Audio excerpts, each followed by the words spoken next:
Welcome to Mind Games, the podcast where finance meets the human mind. I'm your host, Yuvan Gupta, and today we dive into the fascinating world of behavioral finance, a field where psychology and economics coverage to explain why we make the financial decisions that we do. Have you ever wondered why smart people make seemingly irrational financial choices? Why do investors follow trends even when they know better? Or why does the fear of loss often outweigh the prospect of gain? These questions lie at the heart of behavioral finance, a discipline that doesn't just ask what people do with their money, but why they do it. Today, let's embark on a journey together. We'll uncover the mysteries behind our financial behaviors, explore how our minds work, and learn to make wiser financial decisions. So, grab a coffee, let's delve into the intriguing world of behavioral finance. Before we jump into the core concepts of behavioral finance, let's take a moment to understand its significance. Traditional finance assumes that we, as investors, are rational and that we make decisions based on facts and logic. But how often have you found yourself or someone you know making a financial decision based on a hunch, a feeling, or even peer pressure? Behavioral finance steps in there, bridging the gap between our psychological tendencies and economic theories. In today's episode, we will unravel some of the key psychological factors that influence our financial decisions. We'll also provide practical tips to help you navigate the complex financial world with a clearer, more rational mindset. Let's get started. The journey into behavioral finance begins with two groundbreaking psychologists, Daniel Kahneman and Amos Tversky. In their seminal work, Judgment Under Uncertainty, Heuristics and Biases, they turn the world of economics on its head. They propose that rather than being rational acts, as traditional economic theory suggests, humans are often led astray by cognitive shortcuts and bias. Now, why is this important? Understanding these biases can help us identify the traps we fall into when making financial decisions. It's about self-awareness and improvement. So let's dive into some of these biases and heuristics and how they impact our financial lives. We'll explore these mental shortcuts known as heuristics and the biases they can lead to, from the anchoring bias, which ties our thoughts to initial pieces of information, to the overconfidence bias, where we overestimate our knowledge and our abilities. As we discuss each and every bias, I encourage you to think about how these might have played out in your own financial decisions. Have you ever clung on to an initial price of a stock as its true value, or felt overconfident in your investment choices? Let's explore these biases together and learn how to mitigate their impact. First, we have anchoring bias. It's our mind's tendency to rely heavily on the first piece of information we receive. It is the subconscious use of irrelevant information, where people have an irrational bias towards an arbitrary benchmark figure, which then completely skews decision-making regarding a specific security, product, good, or service. Let's pause here and think about a time you made a purchase or investment based on an initial price you saw. Was that price truly reflective of the item's value? How did that initial impression influence your subsequent decisions? Understanding anchoring bias is the first step in freeing ourselves from its grasp. Knowing that this is simply a cognitive bias, which could potentially make an investor, analyst, or person who is making a financial decision act in a manner that is unfavorable, there are certain ways to avoid this. Firstly, being the devil's advocate and finding reasons and comprehensive explanations for why you should not go ahead with the decision that you have made or that you plan to make is a general rule and can be used for most heuristics or biases, specifically challenging your assumptions and viewpoints. Thinking about why you are favoring certain options or decisions, and based on this, making an objective decision and analyzation. Let's delve deeper into this. When faced with a financial decision, ask yourself, are you basing your decision on the first piece of information you received? If so, take a step back, gather more data, and question your initial assumptions. It is about breaking free from that first impression and making a decision based on a broader perspective. Now, let's move on to another common bias that affects our financial decisions and our financial planning. While anchoring chains us to first impressions, our next bias sways us with the regency and vividness, which is the availability heuristic. This is our tendency to overestimate the likelihood of events based on their availability or ease of the same in our memory. This essentially means that the easier it is to recall an event, the more people tend to overestimate its value or likelihood. Availability or recency bias plays on human emotions of fear and greed because our brains are wired to put the most emphasis on recent events that are fresh in our memories. As with time, our brain puts less and less importance on older events, making them fade. Think about the last time you heard about a major market event. Did it make you want to change your investment strategy or alter your financial plans? This is where the availability heuristic can play a big role. Our goal today is to help you recognize when this bias is at play and how you can manage it. The best way to correct availability bias is to stick with an investment strategy or plan, regardless of short-term market volatility. Planning in advance of how and when you want to rebalance your portfolio and when to reevaluate your investment allocation is essential. But it's not just about sticking to a plan. It's also about questioning the information you receive. In today's world of constant news and social media, it's easy to be swayed by the most recent headline. To combat this, we need to be critical of the information we consume and focus on long-term trends and data, not just the latest news flash. With this understanding, let's shift our focus to another bias that subtly influences our decisions. This is the confirmation bias. It is our subconscious cherry picking of information that supports our pre existing beliefs and ignoring contradictory data. It is our tendency to seek specific information that supports what we believe, and it can be in many areas of our lives. It's possible when avid news consumers consume only media that supports their worldview, and in hyper-political people who simply consume information and data which supports their political view or politicians who they support. These people are effectively blinded to any other opinion, decision, or viewpoint. In finance, this could manifest as an investor favoring positive news about a stock they own, while discounting any negative reports. Or when analyzing a stock, an investor makes up or finds reasons to falsely discredit the negative information in order to support their own views. This selective information processing can lead to suboptimal investment decisions, akin to a doctor favoring a diagnosis based on a personal belief rather than a full range of symptoms. Imagine how detrimental that could be. Now let's consider how this plays out in our daily financial lives. Have you ever found yourself only looking for information that confirms your investment choice? Or have you dismissed negative reports about a company because you're already invested in it? This is where confirmation bias sneaks in, and today we're going to learn how to recognize and combat it.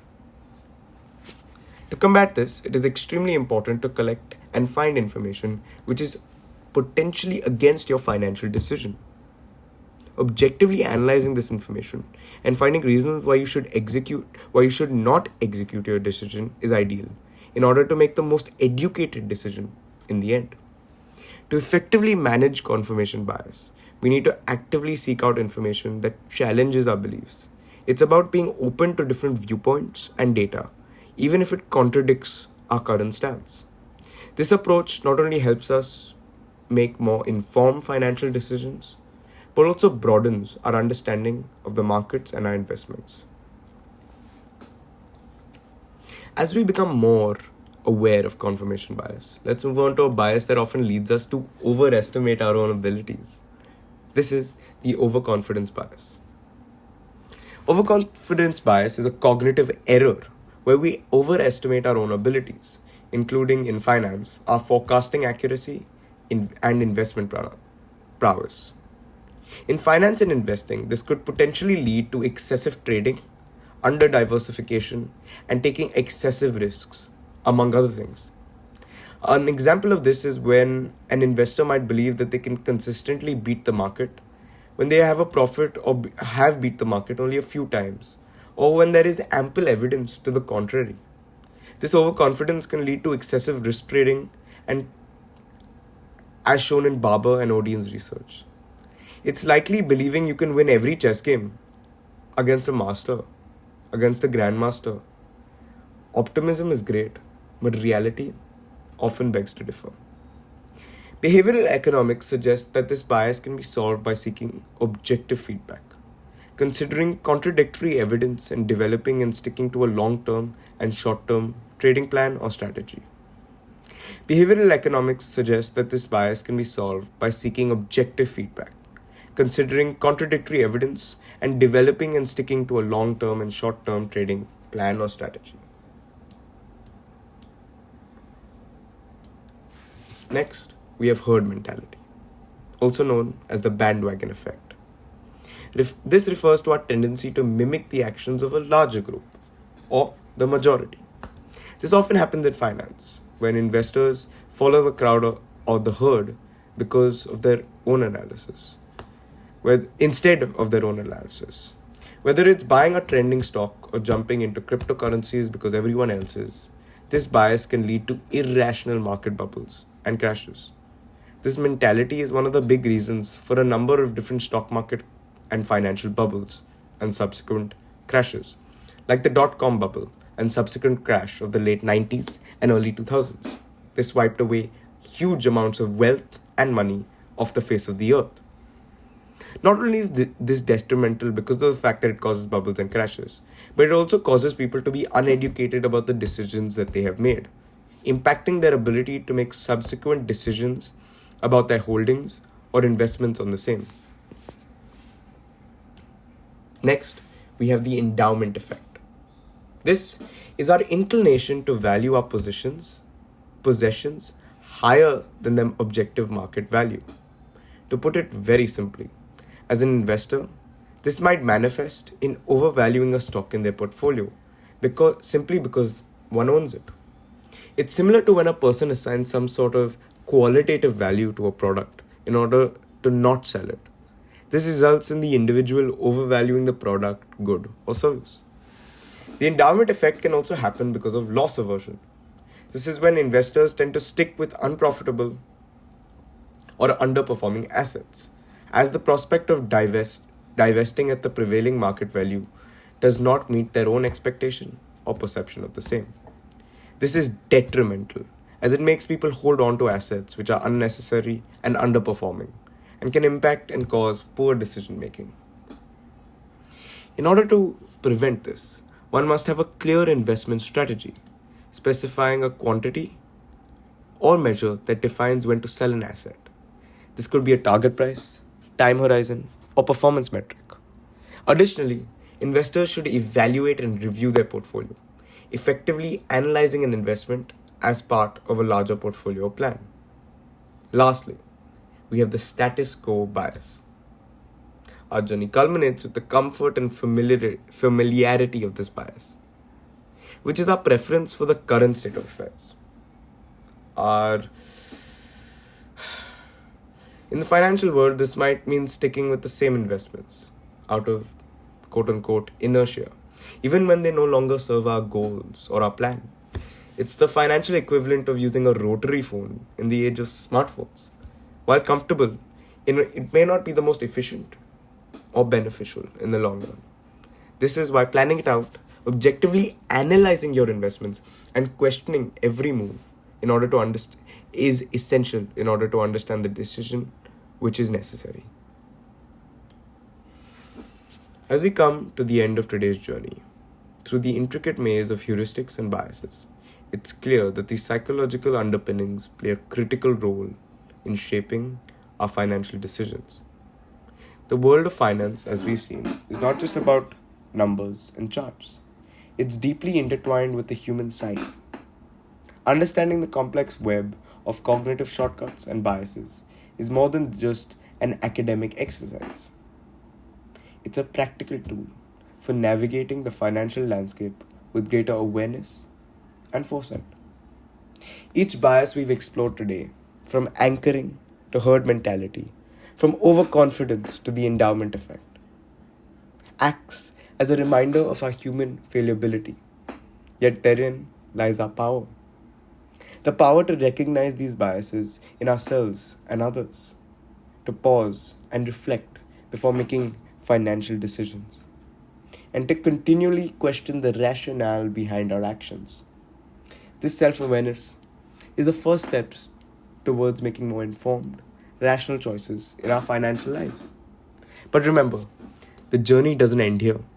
The field of behavioral finance is ever evolving and vast, mirroring the complexity of human behavior itself. As we keep abreast of new research and insights, our understanding of these concepts will deepen, and our ability to apply them in real world scenarios will improve. This is an invitation to all of us, whether you're a seasoned investor, a financial professional, or someone simply interested in understanding the why behind your financial decisions, to keep questioning, to keep listening. And as you go about your day, ponder over the decisions you make. Are they influenced by an unseen bias? Are you following the crowd or sticking to the status quo because it's comfortable? Challenge yourself to think differently, to see beyond the immediate and obvious. This is not just about improving your financial well being, it's about enriching your overall life experience. In the world of finance, knowledge truly is power.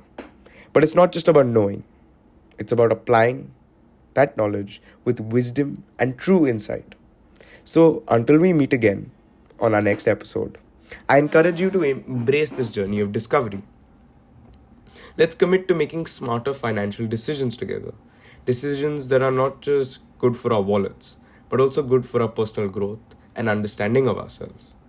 Thank you for joining me today on Mind Games. I'm your host, as always, Yuvan Gupta, and it's been a pleasure exploring the fascinating world or an introduction of behavioral finance with you. Keep questioning, keep learning, and until next time, let's navigate the financial waters with intelligence, caution, and a healthy dose of curiosity.